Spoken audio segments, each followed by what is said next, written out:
Do you wish you could relive the most meaningful moments in your life?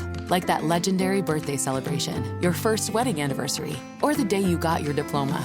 You can't turn back time, but you can revisit those memories with a Hallmark card.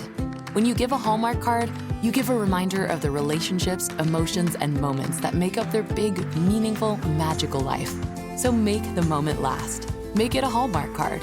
Shop at Hallmark.com or wherever Hallmark cards are sold.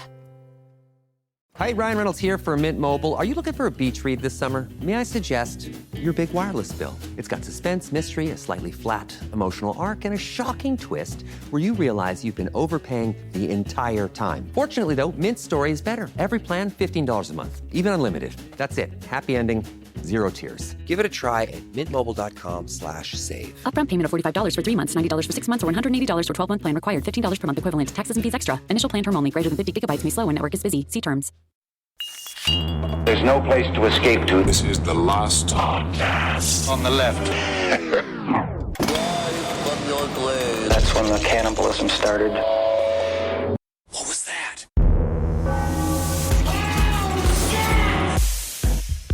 Man, I'm talking about Mr. Charles. I'm talking about Mr. Manson. Those are my lyrics. That's a good song. It's a good song. Man, can you imagine what his underwear smells like? Oh my goodness. Well-treaded grass. Disgusting. For some reason, I think about that all the time when it comes to, like, you know, either our founding fathers or, like, the president.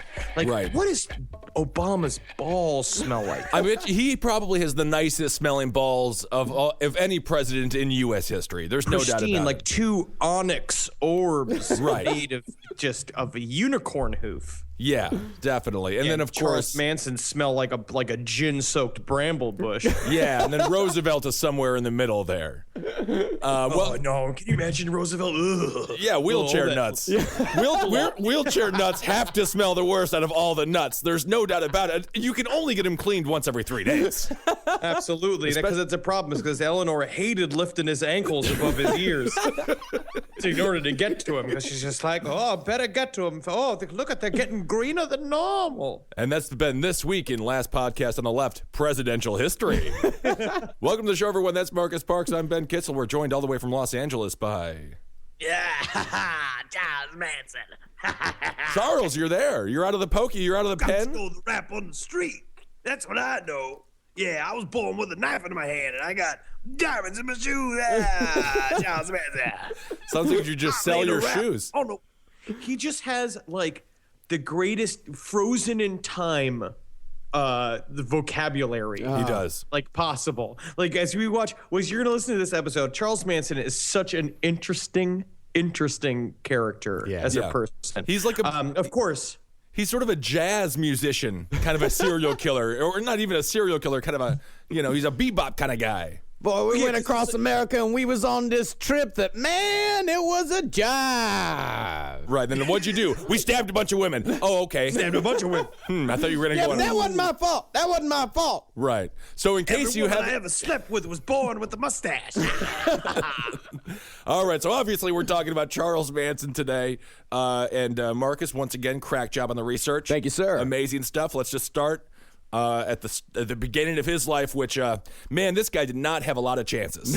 He began his life as No Name Maddox in 1934. That is the name on Charles Manson's birth certificate. So his name is No Name. Yeah, his given name is No Name. That's how he started life.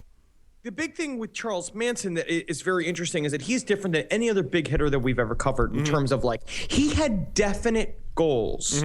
Like, he was a person that, like, he's a con man. I think we're going to see that as we lay out basically a kind of our thesis here at Last Podcast is that Charles Manson is not necessarily, like, he's not a Dahmer. Like, he's not a John Wayne Gacy. He's just a con man that was always looking for his next game, and then it just so happened to be that the game changed. Right. The game around him changed, and he was just now in for the ride if he wanted to be a part of it. Yeah. He's a lot like Kurt Cobain. He was just the most charismatic person on the scene, and they made him the star. And then, of course, Kurt Cobain killed himself, but Manson lived. Manson lived, and he still lives, and he's still fucking hard as a rock. He's in there having sex with 20 25-year-olds. I can't believe it. Yeah.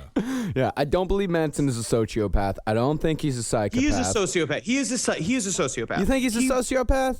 Yes, because he suffers from the same things that they basically talk when you're looking for a sociopath. He's glib. He's really good on the front of like talking to people and stuff like that. He does not feel consequences for his actions. When you read the book Manson in His Own Words, which is fantastic, it's so good.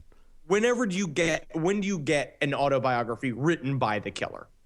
You know what I mean? Like it's very rarely happens. And so but in this, you basically he has no feelings really.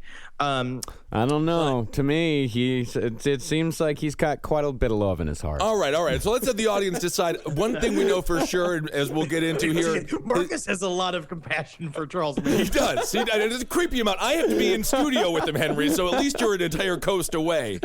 So you're safe. You're fine. Maybe don't come back for a couple of days. Marcus might be going on one of his sprees. But like all sociopaths and serial... I'm putting my street front girl. It's my street front girl. I'm going to be wearing a dress on the corner Jackie alone. Yeah, exactly. Jackie and I are going to be whoring out for Pimp Marcus, paying him in burritos. I mean, come on, guys. Has there actually ever been a musician that was a sociopath? Think about it. No, not Bono. Think about it. It's not Bono. But like all the heavy hitters we've talked about previously, his childhood was extremely abusive and extremely traumatic, and he was really birthed into the world with the doctor had steel hands.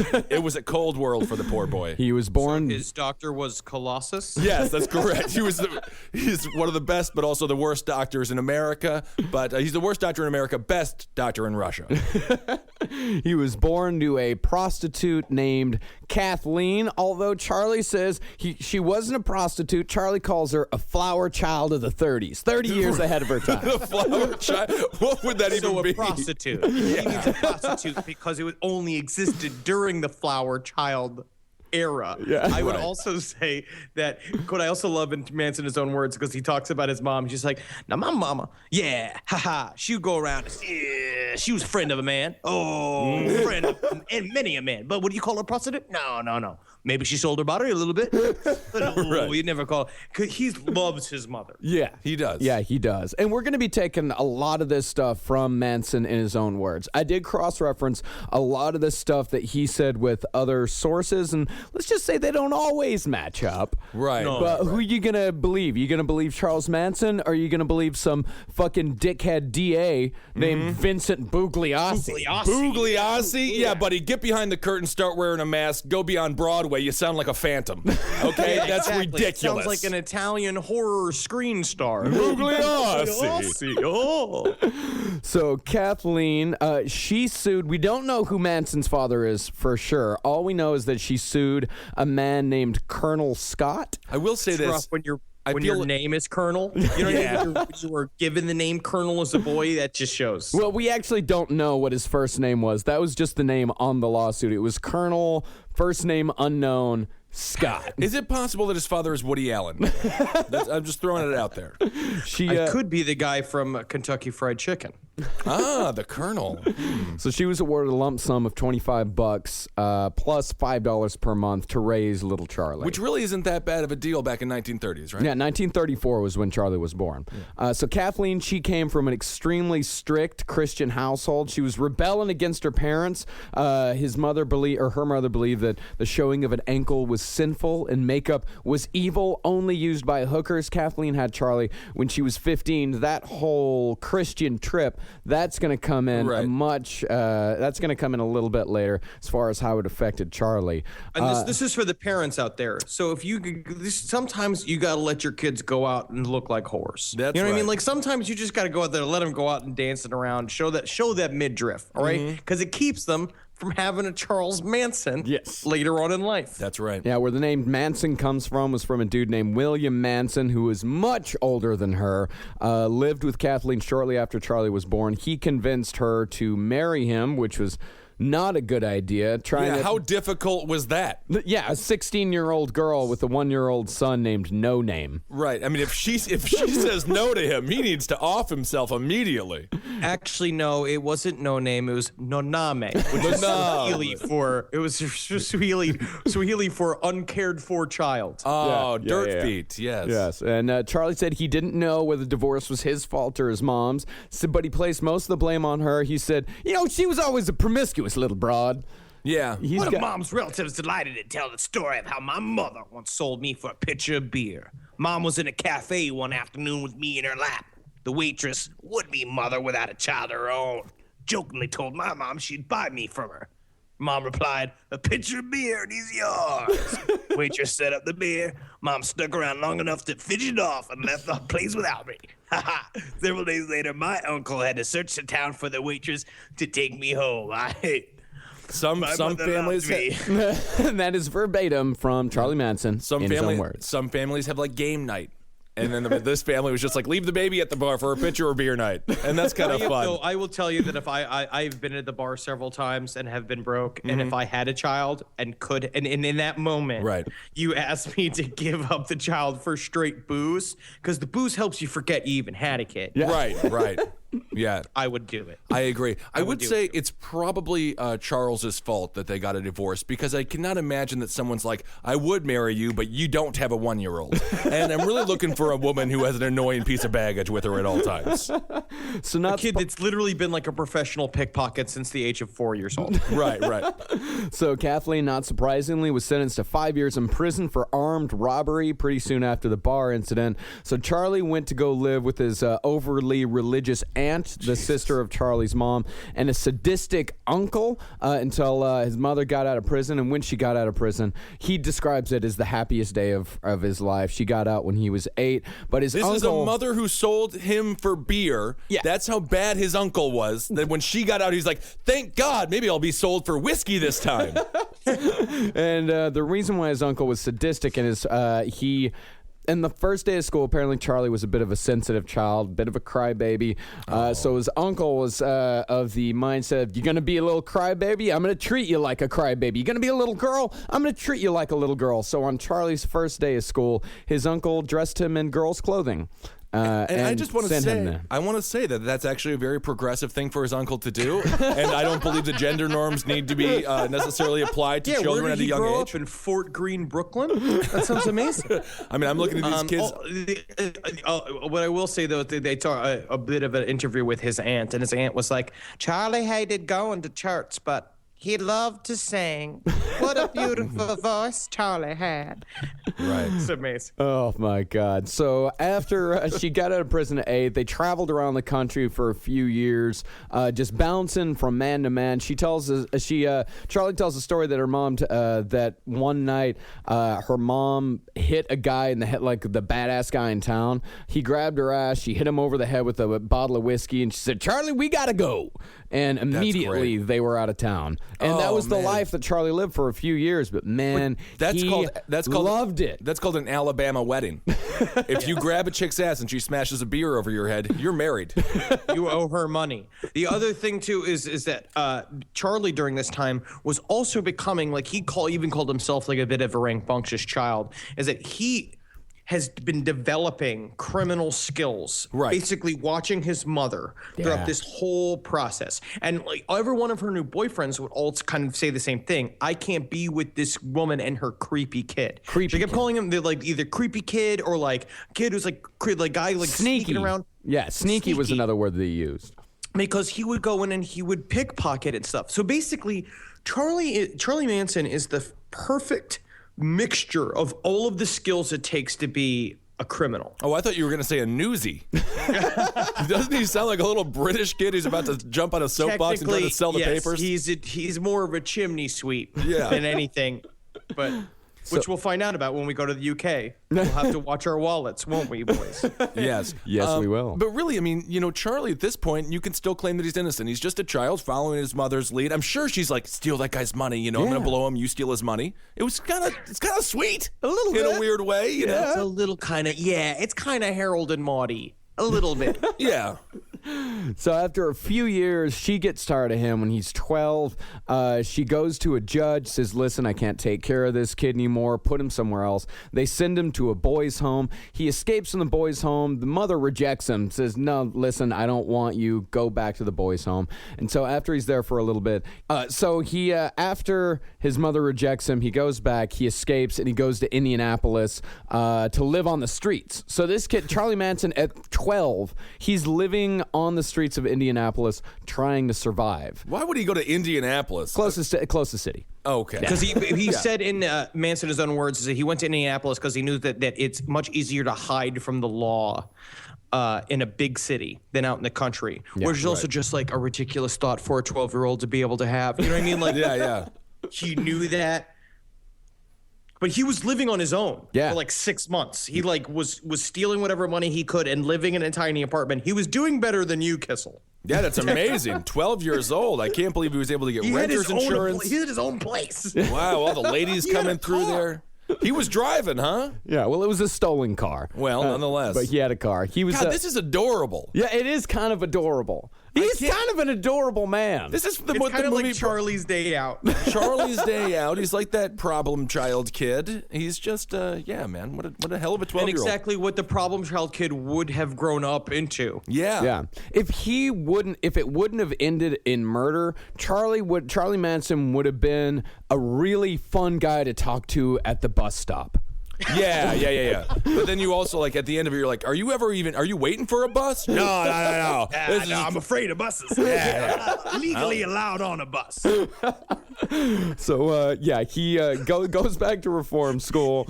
Also, like, if this was like 1880, he could have been president. You know yeah. How many presidents also started like this? So many. So he goes back to school. He escapes with wire cutters at one point and leads 35 juvenile delinquents out onto the streets of Indianapolis. Most of them got away. He got picked up 2 hours later in a stolen car, and that's when they send him to, I think, one of the places that fucked him up the most, the Indiana School for Boys. Yeah. It was a reform school, a state school, and he was abused by correctional officers and fellow inmates for 3 full years. He said that the only good thing he could say about it is that they had an impressive front lawn. They must have. The Little Rascals comes to mind. How did he even reach the pedal? What is he? He's like 5'4" as an adult. When he was 12, he had to be like 4'8". Yeah, he was a tiny guy. That's another thing people don't realize. He's so small. He was 5'5"? Oh, my goodness.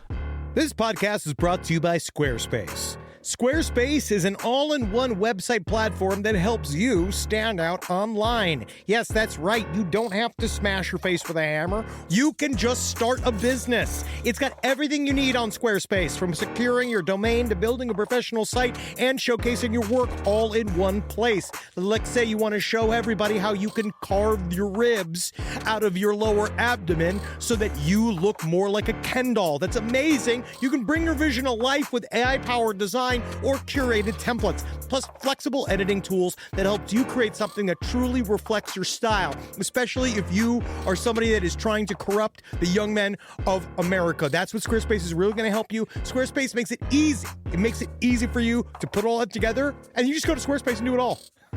Thanks, Braden. Head to squarespace.com/left for a free trial. And when you're ready to launch, use offer code LEFT to save 10% off your first purchase of a website or domain. The all-new Tropical Butterfly Refresher is now at Starbucks. Dive into juicy guava and passion fruit flavors, with mango pineapple popping pearls bursting in every sip. Ice cold, instantly refreshing, and impossible to put down. Made for summer, only at Starbucks.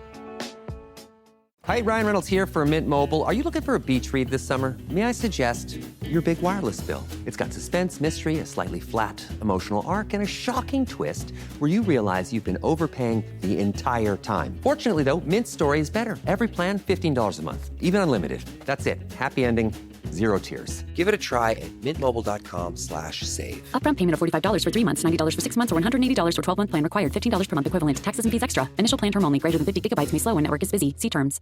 And so there's also what's interesting about this time period too is that he keeps calling back to this time period as being like basically Indiana School for Boys was so rough that it set several patterns where it made every other prison that he served time in feel like a vacation home. Yeah, and so it was easy for him to do time, and it also basically showed he's been kind of given a bad hand.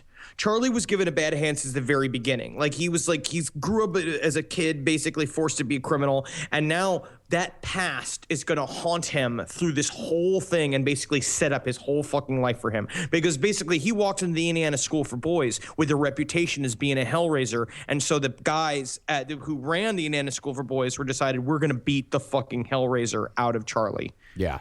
One of them picked up raw silage from the dairy floor, 'cause apparently they had a dairy there. He spit tobacco juice in it in the silage, and then he shoved it up Charlie's ass, saying, "I got him lubed, so fuck him if you get the chance." Ah, the old 1700 proctology exam. Yeah, because apparently the whole thing is that the officers of the Indiana School for Boys would get snitch kids. Basically get snitch kids to rat out other kids that were doing bad things, and then they would turn their back. The counselors would then turn their back when those kids raped the other boys. Right. Yeah. See, that's the thing. Snitches get stitches, but in this situation, they got extra cheese sandwiches. So sometimes you get extra cheese. So it's sick. And he also definitely had retribution. One of his rapists, he actually almost beat him to death with an iron bar and then framed one of his other rapists for the crime. That's brilliant. Yeah. Yeah, I mean, he definitely got some revenge in there. Yeah, I'm telling you, man, you put a laugh track underneath his life. This is funny. This is humorous. It's technically like the story of Arthur Fonzarelli. Mm-hmm.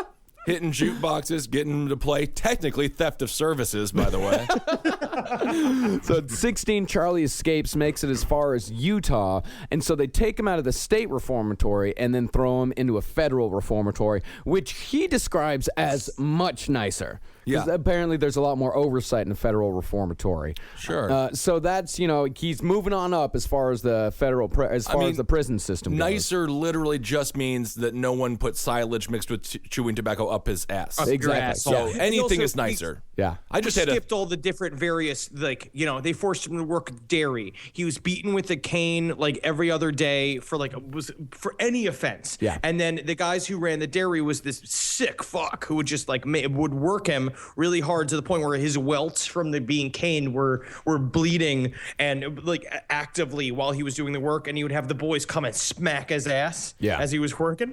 Oh, these corrections officers are total sadists and psychopaths and pedophiles. They would have loved to be in that Franklin Credit Union. That's for damn sure. Yep. He said that he had strong sexual urges that got him into trouble from time to time. He said at this point the only climaxes he's had was from, quote, jacking off or sticking some punk in the butt.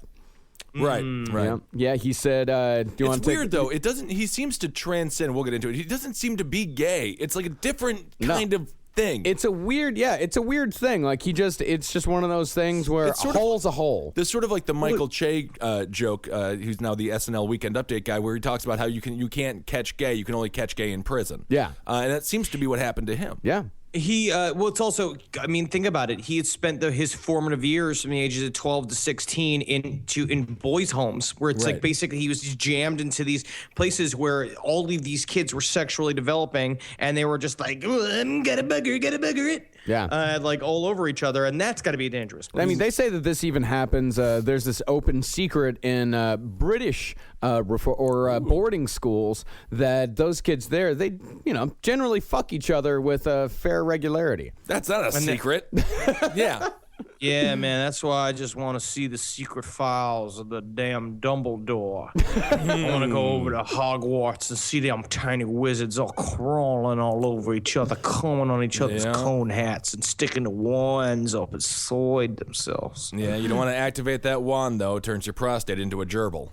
That would be terrible. Yeah, that Jimmy Savile has nothing on that Dumbledore. That would be crazy. Yeah. So it's a matter of record that Charlie was caught having sex with a younger inmate while he held a razor to his throat. Mm-hmm. And that was, a lot of people say that was one of Charlie's first violent acts, that was when he had been pushed too far. But here's what Charlie says about that particular incident. I was accused of holding a razor blade to this kid's throat. I screwed him in the ass. Truth was, the guy was an undercover queer and he wanted a dick in his ass. And I didn't mind doing it to him. We both agreed that if we got caught, he could say I forced him. We got caught. Sounds like it, Charlie. So you're sticking with your story that he was an undercover queer. Like the gay community sent him in there to bust you. Yeah, he said, I didn't have any respect for a joint punk then, and I don't now. No, he does not. No, he does not. No, he doesn't. No, and he should have because they deserve it. God, 5'5", man, it's amazing. Yeah. It's amazing that he was able to survive it all in these situations, really. Yeah. He said Well, that's what he talks about that all the time, honestly, is that because of his size, he had to do everything to an extreme. Yeah. Absolutely. He had to always show people that he was fucking nuts in order to, and basically, he even says it in this thing, and it's true. It's kind of like that Kurt Vonnegut quote of being like, we are who we pretend to be, but you must be careful who you pretend to be. Yeah. Where it's like he basically created this image for himself that he was this crazy, like, fucking maniac, and then eventually began to believe it. Yeah. Right. And he was in some sort of involuntary institution from the ages of 12 to 19. Right. Like he was either in a boys' home or in a reformatory from 12 to 19. Now, when I was 12 to 19, I was looking up to like Chris Farley, John Starks. What were some of his idols? He was looking up to any criminal that happened to be in front of him that could give him any hint into what life could be like for a person like him. And these were like his teen beat. These were his idols. Like everyone else Tiger looks up beat, to rather. sports stars. Right. He looked up to criminals, like members of the Ma Barker gang. Like he just looked up to these people like they were the end all be all. Like this is who he idolized himself after. Right. So 1955, he married the first woman he slept with and moved to California. Of course, he had... And the way he describes her, too, it's just like, she wasn't much of a piece, but I have you know her silky smooth skin was better than any rough bars of any prison I've ever been in. Baby, you're better than prison bars. Oh, Charlie. Oh, I love you. I can't. I would just love the moment where he's bringing the razor up to her neck and she says, "Shh, don't." Hey, I don't gotta do you're that. as ugly as a dog, and you got a hair in your lip, and you got a butt the size of Mississippi. But I will say is I will sleep with you. Thank you, Charlie. So of course, Thank you, Charlie. Can't believe it. So of course, well, actually, what you guys just said, that exact thing will happen later on. Oh, very like good. that exact situation, right up to the copious body hair. So he has no skills outside of prison life. So of course, he returns right to crime, gets the woman pregnant, and at 21, he gets arrested for car theft, sentenced to 5 years at Terminal Island, which he called, quote, a paradise. He loved it, huh? Saying, the Indiana School for Boys made everything else easy for him. Everything. So while he was in jail, his wife took his son and left him for a truck driver. He was never in contact with his first wife or his son ever again. And of course, he wanted to go straight, while he was in family. I'm going to fucking get my life together. I'm going to get out. I'm going to get a good job. Of course, the wife and kid leave. So he says, fuck it. I'm going to become a pimp. But you learn this a lot with him, is that he has a lot of these moments, which I think is very common in people that are lifelong criminals, where he basically is being like, I'm going to go straight. I'm doing this. I'm going on the straight and narrow. I'm going to be a good citizen from here on out. And then it's just really the tiniest reasons to him to go like, well, fuck life. Fuck these. It's not even a tiny reason. He didn't, first of all, in this reform school, they didn't exactly teach him anything. No. And I'm shocked, the U.S. reform system is so unbelievably educational, but there is no choice. What's his other option? He He has can't no get a idea job what baking to do. groceries. Yeah. This weird 5'5" guy walks into your Costco. Can I touch the produce? No, get out of here. Go steal a car. Yeah. I could use my mind to rearrange these peanuts and I'll drink them for free. So he has a dream of being a pimp, and he gets out and he becomes a pimp. And I love how he described it. He described being a pimp as being the bank president of crime. Oh, wow. That's how low Charlie's expectations were. I think the bank president is the bank president of crime. Yeah, I think so. But you know what? He was and this is not surprising considering what became of his female followers later on in life. He was a fucking amazing pimp. In what way? How was he so good? He was because he would ask all this advice as to how to use this, like, how do you turn a girl out? And like to other pimps in jail, they're just like, what you gotta do is you gotta get in that girl's head, make her love you more than anybody else, tell her that you love her more than anybody else, and how deep and powerful your love is compared to anybody else's, and then tell her to sell her pussy on the street. Like that was the advice, and so it worked. I think that's how Simon Cowell treated Kelly Clarkson after she won American Idol.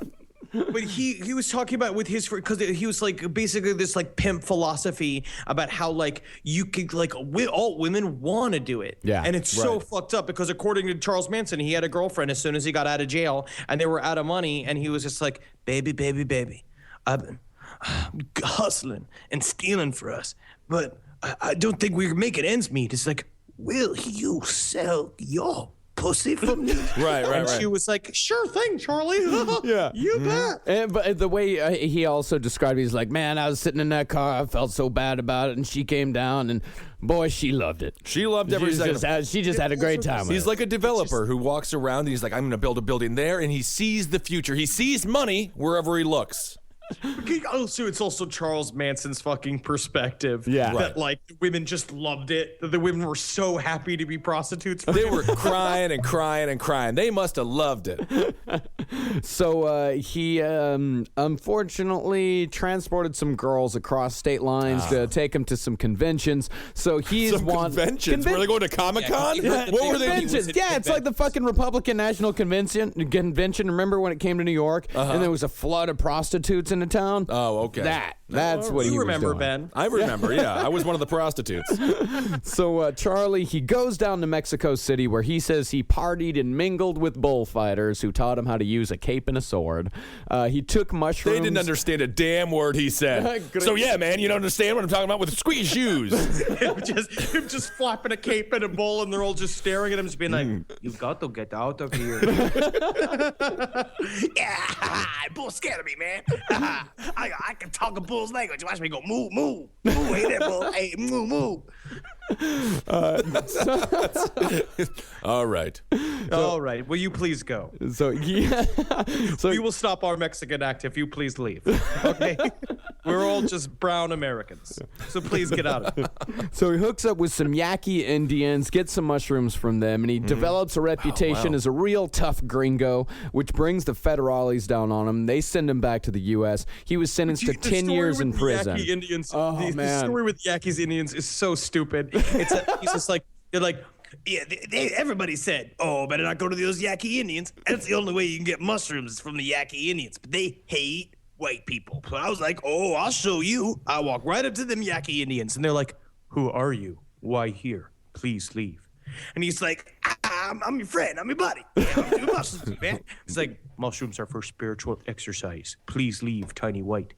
No, man. No, you and me. And then he was just like, and so it's like, I wanted to show them I had a gun for trade. So I pulled a gun out of my pants and I pointed the gun in the Indian's face. And he was like, no, please, do not shoot. We'll give mushrooms. And he's like, no, man, it's for you. It's for you. And I put the gun in his hand, and then he grabbed the hand, and then apparently the Yaqui Indian took the gun, shoved it into Manson's stomach, and pulled the trigger like 5 times. Yeah. Like, no hesitation. Yeah. Just was like, I'm going to fucking kill this guy. And then when it clicked, it was empty. It was like click, click, click, click. And Manson like just smiled at him, and the Yaqui Indian was just like, you crazy, brave white man. Come, Brave. do mushrooms with us. Come, let us trip the light fantastic together. God, it's amazing. He transcended sexual orientation, race, all with crazy. Yeah, all of just Earth got all crazy. we just got all these new Dark Side of the Moon vinyls, and we hear they are extra cool if you play backwards. He's brilliant. Look at our velvet painting of bull riders. You will love them. Is it not trippy as balls? Very cool, tiny white man. Please, let us pause and go to Gadzooks for more black lights. Yeah, you never see a Native American at Gadzooks. Why is that? They should be there more.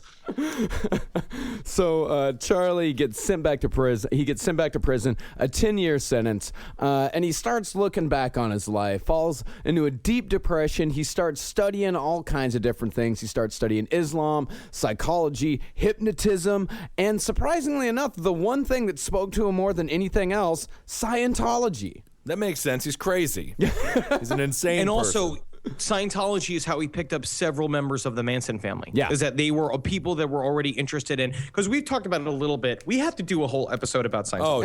And we're definitely gonna. But it started as sort of a street philosophy where people were really selling it on the street.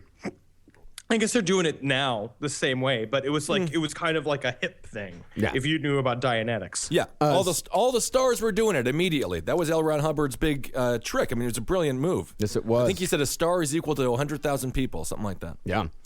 So he goes through all these different philosophies, but the thing that he finally decides on that's going to change his life, the one thing that he's going to dedicate his life to, his music. Yes, and what good music he created. It's all right. That's why I said good. I said it was good. But it just sounds like he became such a fucking dickhead about his music immediately. Because he's always just like, my music was my passion. I played music everywhere I went. I didn't care what people said. I showed them my music. As soon as I met them, I was like, oh, you got to hear me play the guitar. And can then you imagine being dragged into a cell with Charles Manson? Baby Charles Manson, just staring at you as he plays the fucking guitar, and you have to go like, it's good. You gotta go like that too, otherwise you are dead. Yeah. So Charlie, and this is another central part of Charlie Manson and what's behind the Manson murders. So John Douglas, who wrote the book Manhunter, which is one of the most famous true crime books that's ever been written, this guy was part of the behavioral sciences unit, and he actually believed, and I take this guy at his word, that Charlie's main motivation in all of this was to be a rock star. Was to be a musician. That was the driving force behind everything that he did. He literally had like the early, because technically the Manson family was like Twitter followers. He thought that like, but he thought that having this group, like we'll get to that point, but like he was like, oh, now I'm in. Once I already have my fucking hot chicks that are, you know, Manson level hot chicks. And they were pretty hot. Like, Squeaky is hot. Squeaky's super fucking hot. Yeah. And so was Lindsay. Lindsay Van Houten is also very attractive. Yeah, Leslie Van Houten. All you need is two, and then the other girls just kind of dance around, but then you think, oh, they're all hot. No, it started with a librarian, but we'll get to that here in a bit. Yeah. It started with a librarian with copious body hair. So we'll get to that later. But while he was in prison, he learned a lot about guitar from a guy named Alvin Creepy Karpis, who was convicted of 14 murders while he was a part of the Ma Barker gang in the 30s. Oh, all right. And he was a very good guitar player? He was a great guitar. He played steel guitar, mostly, like country music. So Charlie learned a lot of folk from him. And another important thing to remember about him and his music, Charlie was in prison from 1960 until 1967. He fucking missed the 60s. So he's making up for time. The vast majority of it, like his music taste was stuck in the 1950s. He was playing that kind of stuff, and of course he learns all this stuff from Creepy Karpis, which is more like kind of country type stuff. So it's all like, "Hey there, Mr. Biscuit, can you put my shoes in my wallet? Oh, Mr. Biscuit," it's like all the worst songs. At least it wasn't like the 20s, because there's no way you can get all those tubas and all those other big band music instruments in there. No, that's tough. The guitar is a perfect prison instrument. Yeah, it really is. Yeah, it's not as annoying as the harmonica. Oh no! I always had to play that. What was that thing called there? Not the flute, the white trash flute. The recorder. The recorder. God damn! 330-pound Ben Kissel with a tiny recorder.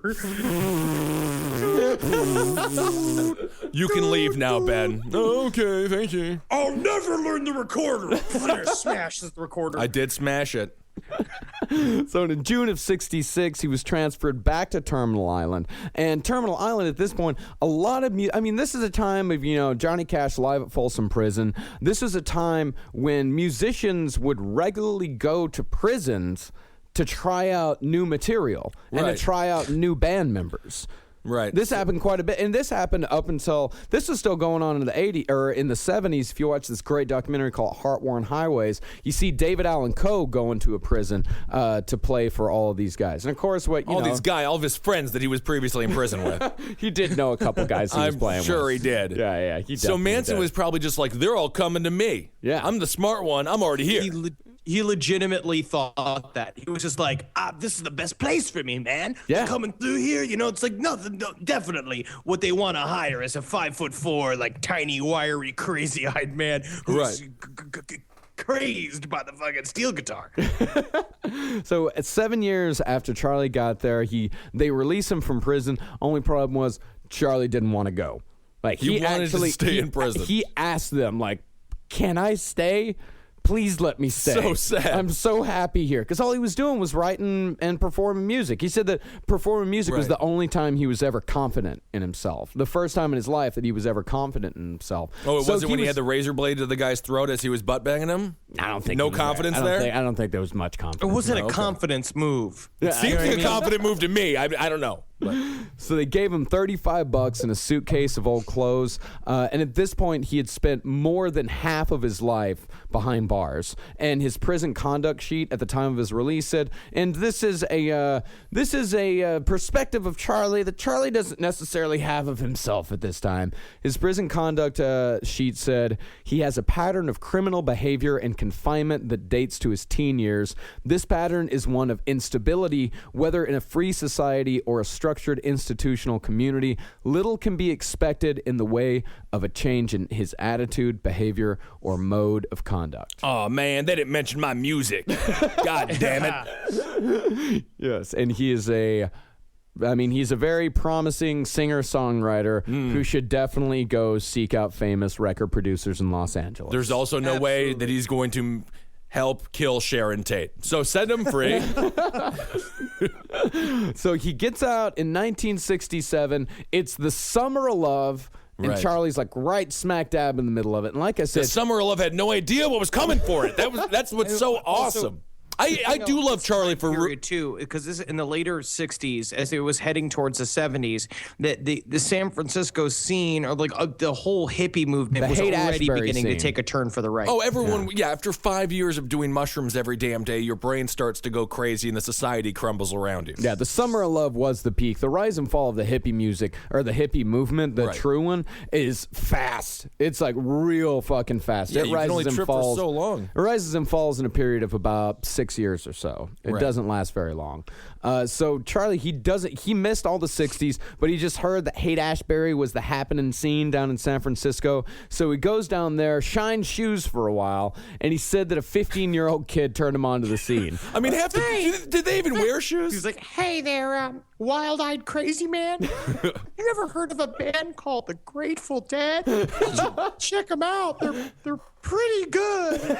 Yeah, shine my. You gotta do, like, what you gotta do when you see them is do this stuff called acid. I'm not really sure. I'm 15.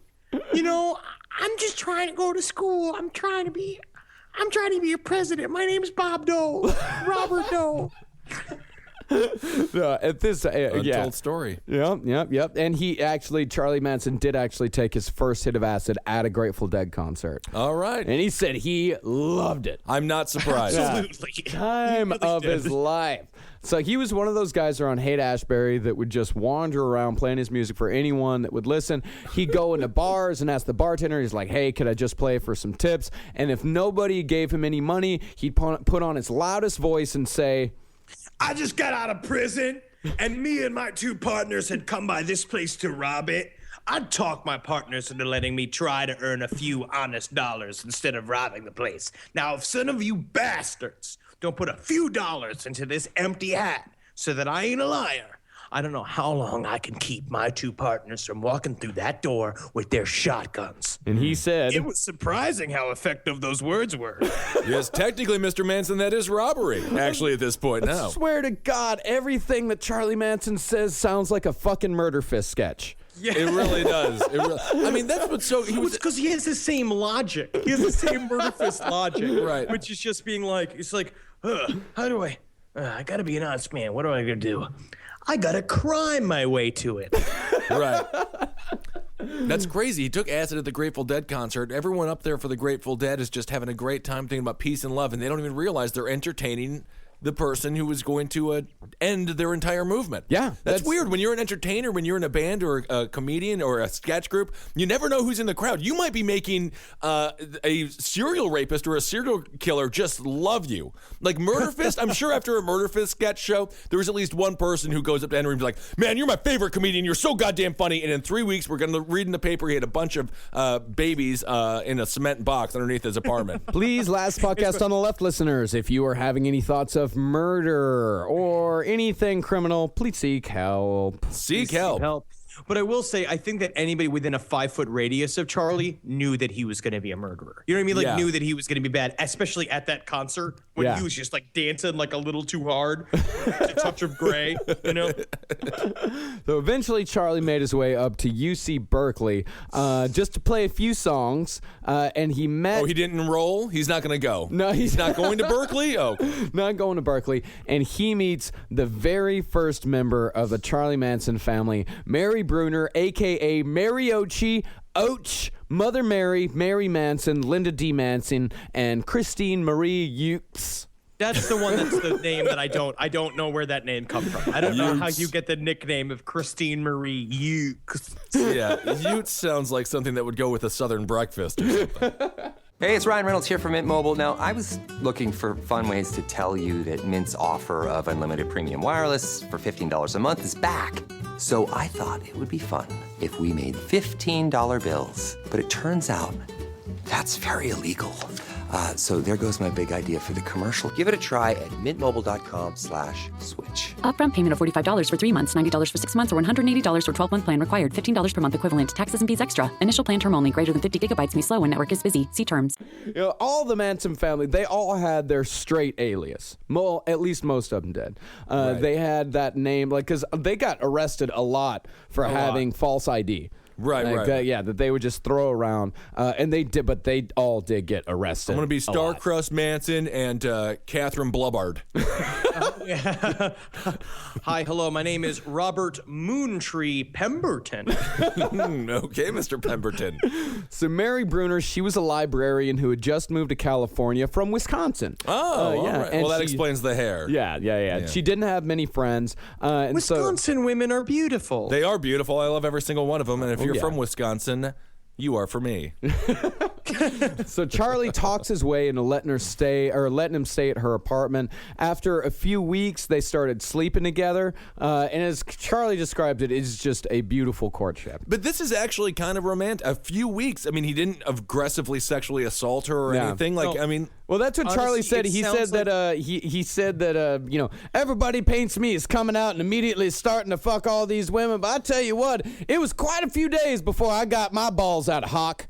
But then he didn't not exactly romantic. 4 days. Yeah, 4 days. Because he really had his fucking way with women, and it's true. I said, I think honestly, he was good on the bush. Yeah, he was good on that bush. Well, you know, in fact, he's went on about the first sexual experience between him and Mary Bruner in Manson, in his own words. He goes on about it for 3 pages. 3 pages. It is 3 pages of erotic literature. It's like a 50 Shades of Grey situation? No, it's it's like very sensual. It's very delicate. He talks about how he learned how to please a woman. It's all about pleasing the woman and how to go on a journey with her. And if we could please get one of our amazingly talented last podcast on the left fans who can create the graphic art, I would love to see Manson's face on the cover of those romantic novels instead of Fabio or these other big buff models. It's really true.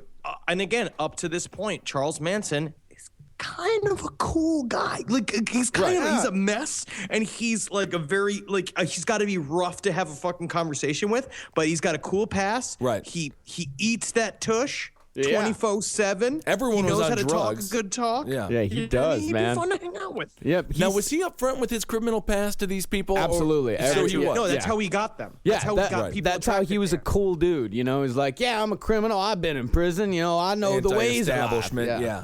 But he said that experience taught him that, quote, sex is more than a stiff dick and a hot box. That's nice. Which I just think that's a great thing to teach your kids.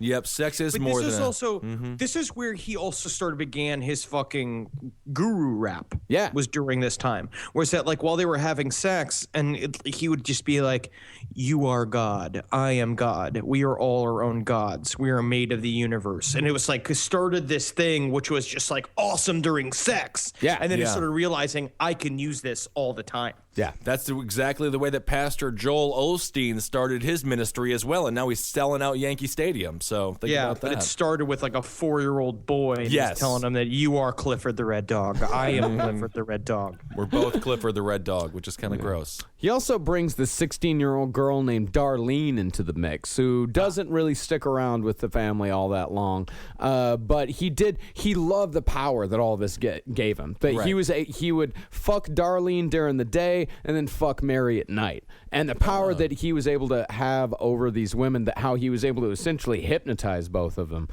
he fucking loved it. It gave him the confidence to deal with people.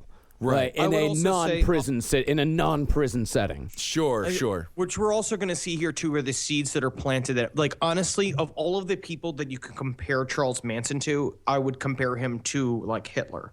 I would say that it's the same thing because he's got an inferiority.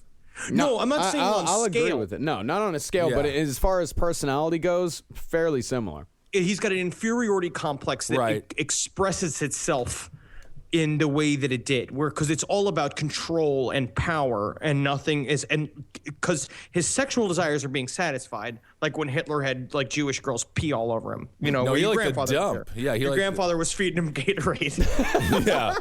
Yeah, my granddad was on Gatorade duty. I think that's actually that's where it all began. Vata boy. Like many technologies, it started in Germany. She's getting so parched. I can tell from her urine. Yeah, haterade there, classic. And Charlie, I mean, he fully admits, he said at this time, I was aggressive, adventurous, and felt like I understood the minds of most of the kids that flooded the streets. Like, he knew, it's like, all right, I get these kids, because these kids they're disaffected. They feel like they're rejected by society. They're searching for something. A lot of them are runaways. Right. A lot of them have criminal pasts. But he, not long after this relationship, he hooks up with this reverend named Dean Morehouse, who gave him a ride while he was hitchhiking. And this guy, Morehouse, gives Charlie a piano.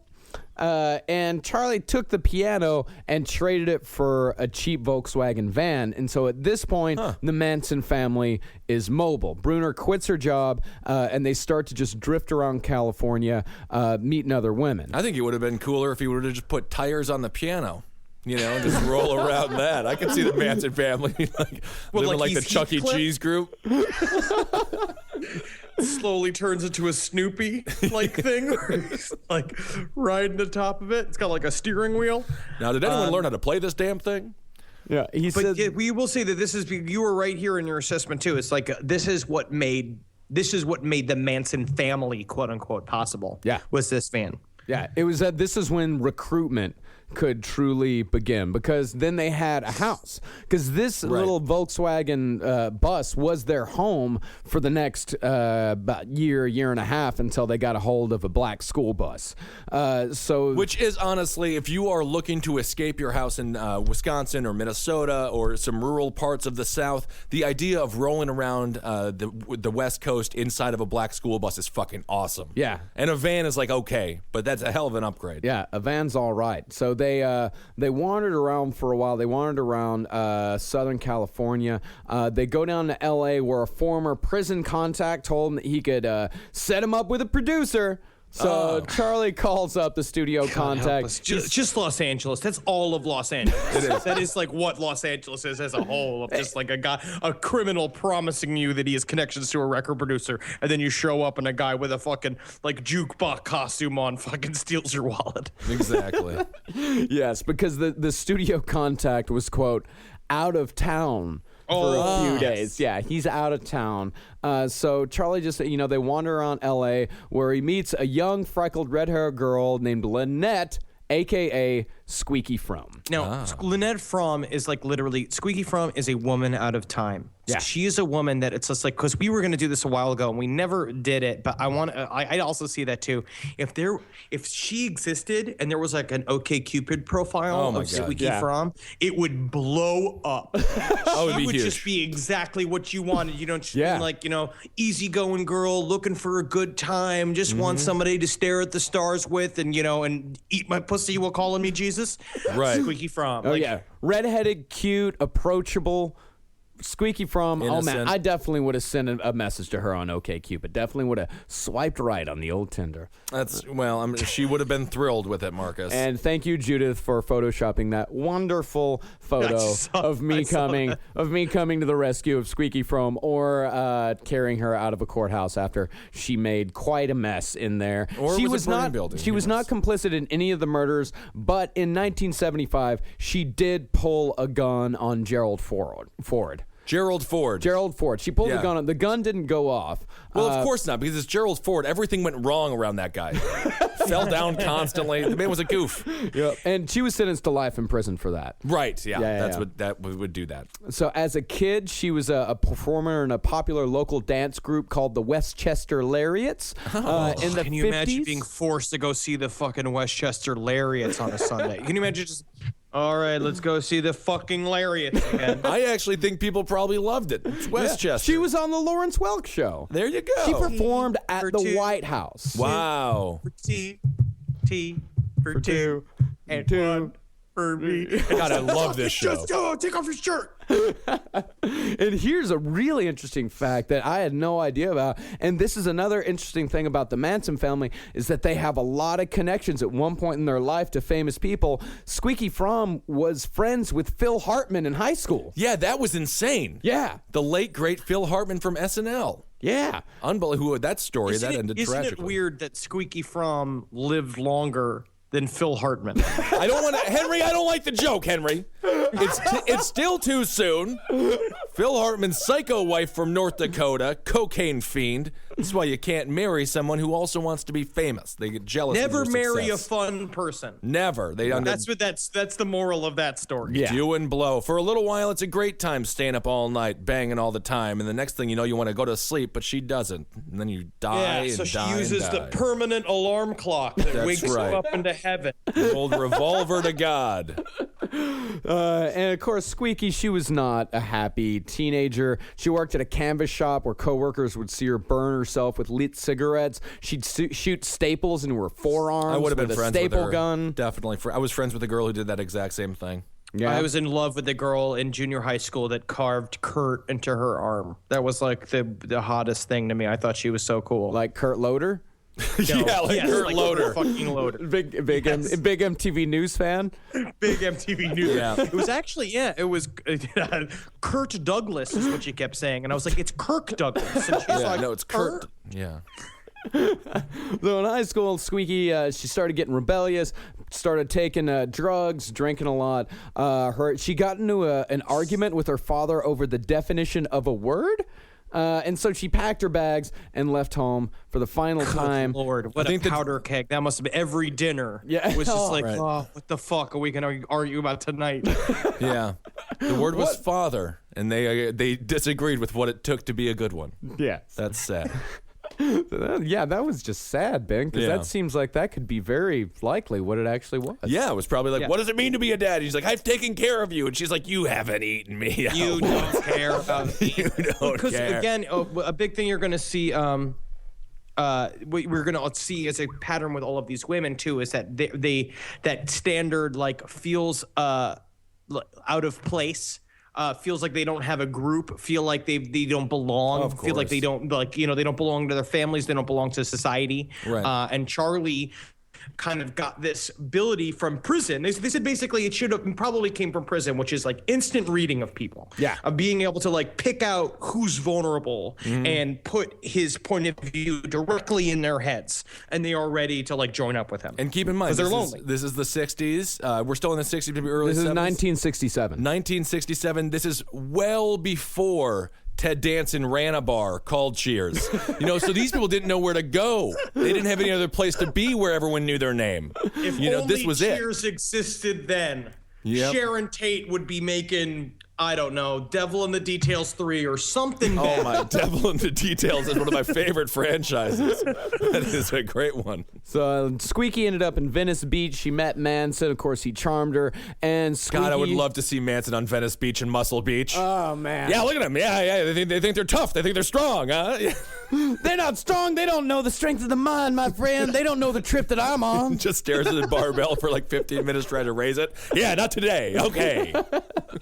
So she goes on the road, becoming the second member of the Manson family, along with Mary Bruner. Of course, the music contact never got in touch with Charlie, so they go back on the road. And this is at the time when Charlie when he's introduced to the concept of commune living, which of course would be put into place with disastrous results later on. And this is also when he started proselytizing to young people about his philosophies. This is when, they were never really solidified all that much. Of course, there was Helter Skelter and the race war and all that type of stuff. But this was later on. That was the final. This is rough drafts. This is what he admitted he liked the feeling of power, and he maintains. See a starfish that's on top of a mailbox, you could make a wish. And then just saying also random shit like that. That's true. Yeah. Yes, and he maintains that he did nothing but good, quote, other than nailing a few underage broads who are already giving their bodies to whoever they fancied. Well, that is pedophilia, technically. But... No. He fucked a lot of underage girls. Yeah. And maintains in many cases that they loved it. I'm sure that he does maintain that. This is Charlie's story. Yes, that is his definitely Charlie's story. So the next member was Patricia Krenwinkel, a.k.a. Big Patty, a.k.a. Yellow, a.k.a. Marnie Reeves. Why you guys call me Big Patty? Because she's big. That's such a... Can't we call me Delicate Patty? Like, your name's Patty. Yeah. You're big, so you're Big Patty. Yeah. But she was known most commonly to the family as Katie. She's the one that wrote the infamous Death to Pigs on the wall of the La Bianca's house. And she was just thinking about food. And she was also the one... meant to write bacon is my favorite. I heart bacon. Said write Death to Pigs. She also is a... I saw an interview with her now. Like, she came out. It's like it was in 2000... I think it was in 2004. She did this interview for the New York Times, and I was watching it, and she's like, she couldn't be more remorseful now. And it's just, it's so full of shit. Yeah. Every time I understand they were manipulated by Charlie, but also he was a 5'4" maniac. You have to, there has to be a lot of suspension of disbelief. Yeah. To be bought, like to live with Charlie. Huge disconnect. Yeah. She was also the one who misspelled Helter Skelter. Yeah, which is embarrassing to say the least. She had one job. Yeah, she put Helter Skelter. Yeah, on the fridge. That's just devastating. Yeah, she's also the longest serving female in the California penal system. How long has she been there for? She's been there since 1974, 72. Quick math. Yeah. Because she got convicted of 7 murders. Yeah. And then there was her and a group of an inmate support group. And they're like, all right, let me just guess which one of us she's a woman talking to a group of them basically saying who's been up for the parole the most times. And then Patty raised her hand and they're all like, ha ha ha, like laughing about it. And I was like, she killed 7 people. Well, Fat Patty, she's funny though. You're not laughing when Ted Bundy does it. It's just because she looks like a cute old grandma now. Yeah. But it's like she was a fucking maniac. She stabbed Abigail Folger, the heiress to the Folger coffee fortune. She stabbed her so many times that the cops, when they found her body, thought that her white dress was red. Well, that is the worst part of going to sleep. Folgers is the best part of waking up, but then getting stabbed to death. That is a different commercial. Holy Lord!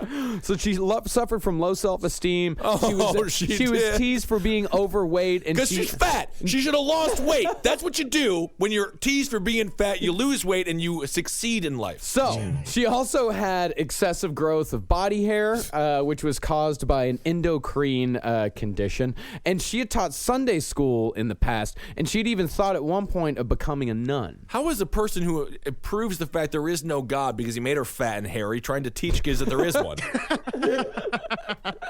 I don't care about body hair, but if you have to specifically mention in every single thing you read about a person named Patty Crenchwinkle, the fact that she has excessive body hair, that's got to be a lot. It's you know what I mean? excessive. Like, I don't care. I don't care whether you shave or not. But if it's like hanging out of your hat, like if you have to shave your forehead to go to the grocery store, like, I mean, like, you know, you just become a wolf woman. You're a wolf woman. Everyone has be a wolf woman. Everyone has body hair. Everyone can jump. It doesn't mean we're Kevin Durant. You know, it's like this woman was like, she's like an all-star. She's a pro of body hair.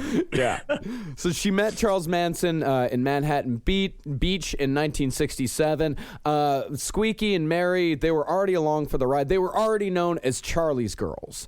And during those famous interviews, Krenwinkel said that she slept with Manson the first night they met, and that he was the first person that ever told her that she was beautiful. After they slept together, she put her head in his lap. She cried, and she said, "Charlie, you've given me a new world. Anything you do has to be right. God, take me with you wherever you go." It's a bizarro Charles Angels, isn't it? It really is. Just like, well, Manson kind of harps on that for a while, just being like, "Where do you think the fucking Charlie's Angels name even came from? It came from me. They've been butting off my style for years. That's my trip, man." Right, yeah. Yep. So she hops in she quits her job, leaves her apartment, her car behind, hops in the van, goes down to San Francisco. And Charlie said at this point, he said, the party was mine everywhere we traveled. So he is having the time of his life. Like this I'm whole sure he is, guru lifestyle is, man, I mean, because he's spent half his life in fucking prison. Right. Fucking dudes. And really, again, they don't teach you anything in prison. The fact that he has gotten this much success is pretty. He could have actually been a successful person if his mother wasn't a prostitute and he wasn't abused since he was you born. Have this tiny, creepy man showing up with everywhere he goes with this flock of women that are all like magic women. They're all like running around and like dancing and taking drugs and freely sexual. And it's like, that's an incredible package. He's walking. Yeah, you see that guy pull up to your town and he's got these cute girls with him. He's got a guitar. He's got a little glitter in his eye. Yeah, you're going to talk to that guy. You're going to listen to that guy, especially in 1967. If he was in Libya, he would have become the dictator. He's Gaddafi, for Christ's sake. So next he picked up Bruce Davis, a.k.a. Jack Paul, who was briefly considered a suspect in the Zodiac killings. Oh. I was also considered a suspect in the Zodiac killings. A pulse would do it. Yeah, Manson, he liked having another dude around. And also the guys, you know, they had a lot in common. Davis, he was a musician. He had an interest in Scientology. He was an ex-con. So these guys were real fast friends. That just shows you it's just it's like sometimes women can, like, he's having sex with all these women. Yeah. And even he's just like, can I get a guy? Can I get a dude in here so I can have a conversation? God! I can't talk to anybody about the fucking Packers, man. Yeah, Manson loved the Green Bay Packers. Huge fan. So this guy Davis, he drifted in and out of the Manson family for a few years. He even would, he would head up the London branch of the Scientology, the London Scientology branch. Where he got kicked out of that. He came back to the Manson family, and he was implicated in the murder of the stuntman over on the Spawn Ranch, which of course we'll get to later. So in Nevada, the crew, they got rid of the van. They picked up the old black school bus, which they would drive around in for the next 18 months or so. And people would drop in and out. He said at one point there were like 20 people living in this van, like just cramped and packed. But he said that his music reflected that it was the happiest time in their life. And, of course, he tries to go and give the music contact another try. And the producer surprisingly agreed to meet with him this time. Yeah. But as they were heading back down there, they picked up Susan Atkins, a.k.a. Sadie Mae Glutz, a.k.a. Sexy Sadie, a.k.a. Donna K. Powell, Now, a.k.a. how come she Sharon gets to King. be Sexy Sadie and I'm Fat Patty? This doesn't make any sense. Big Patty. You're Big Patty. The different names is how it goes. Fat Patty, it's got a fun little rhyming schemes. It's Sexy Sadie, it's kind of cool. It's a Beatles. It's a Beatles song. You love the Beatles, right? You don't want us to miss out on a Beatles song name, do you? Come on, Big Patty. I've been trying to lose weight. You know that. So Susan Atkins, she had dropped out of school and moved to San Francisco. She met a couple of escaped convicts there and hit the road with them. They committed a bunch sound of like fun women. Yeah, if they do. A little unpredictable. Unpredictable Manson women. So they hit the road. They committed a lot of armed robberies up and down the West Coast. They were caught in Oregon. The men were sent to prison. Susan got probation after serving 3 months in jail. And when she was released, she went down to San Francisco, got work as a topless dancer. It was there that she danced in a show called The Witches' Sabbath, which was organized by Church of Satan founder Anton LaVey. Wow. I would have given to have been there. Yeah, that must have been so much fun. Yeah. So Susan met Manson at a party, listened to his music, fell in love with it. A few minutes later, slept with Charlie, quit her job, and joined the group. Damn. Wow. Yeah. And this is and so now we're coming back to the Morehouse family, which, if you'll remember, Reverend Dean Morehouse was the guy that gave Charlie the piano that he was able to trade for the VW van, which eventually gave him the power to recruit and to get the Manson family together. Apparently, Charlie wasn't done with him for Reverend Dean Morehouse's 14-year-old daughter, Ruth Ann, a.k.a. Weesh, a.k.a. Ruth Ann Hubelhurst, a.k.a. Rachel Susan Morris, was infatuated with Charlie. After the Tate murders, she said that she knew of 10 more murders other than Sharon Tate. Charlie had originally taken Ruth Ann out shortly after taking the piano. They'd go to the beach. She was 14. Charlie was 32. And when the first time they had sex, Ruth said, "But my daddy." And before she could say any more, Charlie whispered, Forget your daddy. I'm your daddy. Doesn't this feel too good to be wrong? Oh. And then, and then comment on this, he said, "You sent me all those children in the 60s who went through hell with me, yet she's the only one I took from you." All right. The only one. The only one? He considers that. He didn't consider it to be wrong, but he also considers it like he does. He felt bad about that He's one. like, yeah, I did fuck a 14-year-old girl when I was 32 years old. That's gross. I did do that. That was something I did. Oh, Yeah. yikes. Oh, it's getting hot in here. Oh, sorry. Oh. It's what the lead singer of Blur is doing right now, probably. Damon Albarn? I have no idea who he is. I just thought about Blur for some reason. I don't know why you thought about the lead singer of Blur. I don't know. What was that song they sang? Song, woohoo. That one, yeah. Yeah, that song. It makes you think of having sex with underage girls. What? No. So, of course, the family came for Manson threatening to kill him, but Manson pretty much just tricked Dean into taking acid and then just sent him on his way. It's just like, you know what, man, this is a whole trip. This is the trip that I'm on right now, and, you're on the God trip, and I'm on the God trip, too, but everybody's God. I'm God, you're God, your daughter's God, and God decided to have sex with God. God decided to go to the This will tree. help you understand all that. Right. Yeah. He pretty much just talked him around in circles while he was tripping balls on acid and sent him on his way. But according to Charlie, Dean came back weeks later, not to hurt him, but to get more acid, because he loved that trip that Charlie was on. Everybody loved the acid. Gotta lick something. So it's I gotta tell you, I'm sweating under my breasts, and that's the trip that I'm on. Yep, the old sweaty under breast trip. I love that one. So it's at this time that the family comes across an infamous LA party house called the Spiral Staircase. And apparently there was devil worship going on here, satanic activities, animal sacrifice, blood drinking, a lot of whips and chains type of stuff, and rumors of human sacrifice. But of course, anytime satanic stuff comes around, there's going to be the rumors of human sacrifice. But Manson, he blames the Spiral Staircase, this house, for the turn that the family took from like the fun and games, love and sex type of lifestyle that they've been living for the last couple years into the madness that eventually overtook him. He described him as, quote, a hardcore, multiple devil worshiping bunch of people.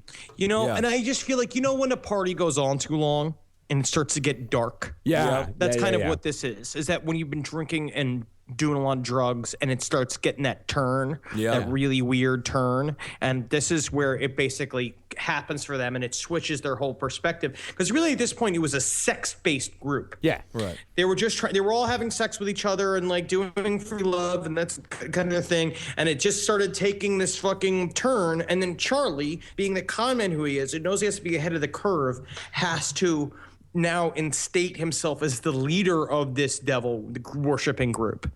Yeah, and they're all too fucked up to climb down a spiral staircase anyway. So that's just a nightmare. absolutely. It really just makes it a one-story house. Yeah, this is when Charlie, he has his first vision of being a Christ-like figure. He said he was doing acid in this house, and he said a figure in a white robe told him, "Now, Charles, these are your loves, and you are their need." And then Charlie himself in the hallucination became the man in the white robe. And How much acid? How much acid? So much acid. Yeah, because he is looking around the room, and he believed that he was controlling every single aspect of the room. Like, he saw a guy that was looking at him sideways, and he said, I made him fall down and break a lamp. And there was another guy, like there was a woman dancing in a hallway. It's like, I was thirsty, so I had her go get me a glass of water. She went and got him a glass of water. But yeah, he was so fucking high. So high. Right. And so after this strange episode, in which there was another strange episode after that, another Christ-like thing. Manson, he was just wrapped in a dirty fucking white towel. He was washing a man's feet, which when you're in the middle of like a really weird fucking acid trip or a weird hallucinatory trip. You start putting shit together for yourself. Yeah. Things just kind of start coming together. You start doing just weird shit was going. And Susan Atkins said, Charlie was dressed in a white robe, and I had so much love for him, I thought he was Jesus. It was a shit-stained white towel. Yes, it was. Yeah. But in response to this, Charlie said... Except maybe in jest. I mean, no one else ever said that shit. A white towel, some very dirty feet, and some words from a dope-talking ding-a-ling broad can lead a bunch of people into believing a guy is some kind of god. I feel there are a lot of people in this world who are crazier than most would like to believe I am. So after things started to get weird sex-wise in this house, Charlie took the girls and left, although they returned many times over the next year or so. And he said, at that time, not in a million years could I have been convinced that things would turn out bloody and bad. And that's where we're going to end our first episode on Manson. Not in a million years. Not in a million. Not in 1 million years. That thought wouldn't have crossed through his head. Not in 1 million years do you think they would turn out bloody and bad. You just thought the party was just, they were going to be balling and laughing for forever, but then it turns out eventually things have to change, and then if you want to stay in charge of that group, you have to change too. Yeah. Right. You will see that change. God, he is. Who do you think? Koresh or Manson or Jim Jones? Beauty scale. Best looking? Who is it? Charles Manson. I'm giving it to Koresh, honestly. That's a tough decision. Jim Jones now. is an old man, kind of like bigger, puffier, Manson fatter had the face. eyes. Yeah, Manson definitely had the eyes. Bring into account height. That is true. I'd imagine Koresh was. I mean, if you're going for the full package, but Charlie, better fashion sense. That's very true. Minus the. And he played the guitar. Poorly. No, Koresh played the guitar too. Remember, he was in a band. He was great. And Jim Jones, he only played the slide whistle, which is a problem. Yeah. He's more of a public speaker type. So, ladies, go to the Facebook page and let us know. Koresh, Jones, or Manson, who do you think is the dreamiest? So in 2 days, tomorrow, it's Halloween. Yeah. Oh, my God. It's my favorite holiday, and I'm so happy. I'm going to Atlanta to be for the last ever Atlanta zombie apocalypse. If you are in Atlanta, I suggest going tomorrow night to the Atlanta zombie apocalypse. It's going to be fucking nuts. Apparently, they have had several code greens this year, What's which a code means green? a code green is to throw up from fear. Nice. Wow, awesome. They've had several people throw up all over themselves That's in the perfect. maze. So I'm excited for it. Well, don't eat too much before you go in.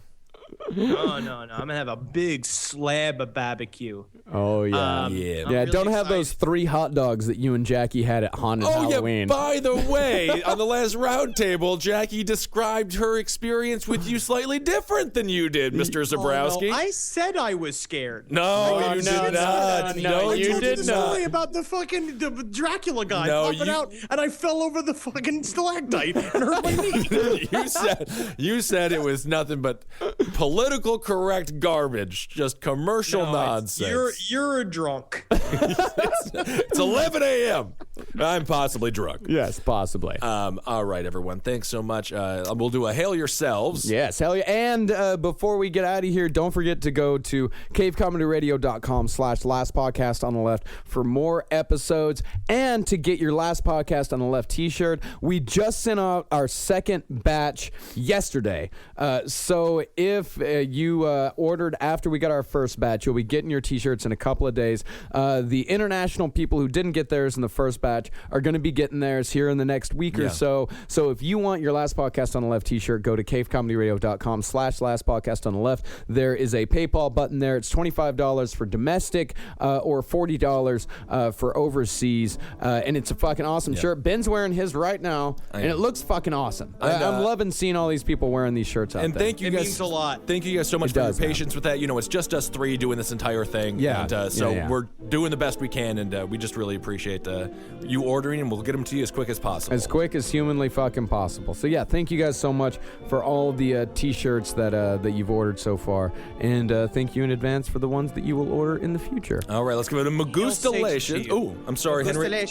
I just want to say hail Satan, everybody, again. Satan, I just want to put it out there. Satan, thank you for getting me through trials and tribulations. Thank you for giving me power in powerless situations. I love you, Satan. You're sounding like a real Charles Manson there. Sounding like a real Charles Manson. And Heil Geen. All right. Heil me! All right, everyone. We'll talk to you soon. See you, fuckers. Oh, happy Halloween. Yeah, we said happy Halloween. Yeah, we said okay, happy Halloween. Yeah, but still, happy Halloween again. You know? Can never say it too much. You can't. I love it. I love it.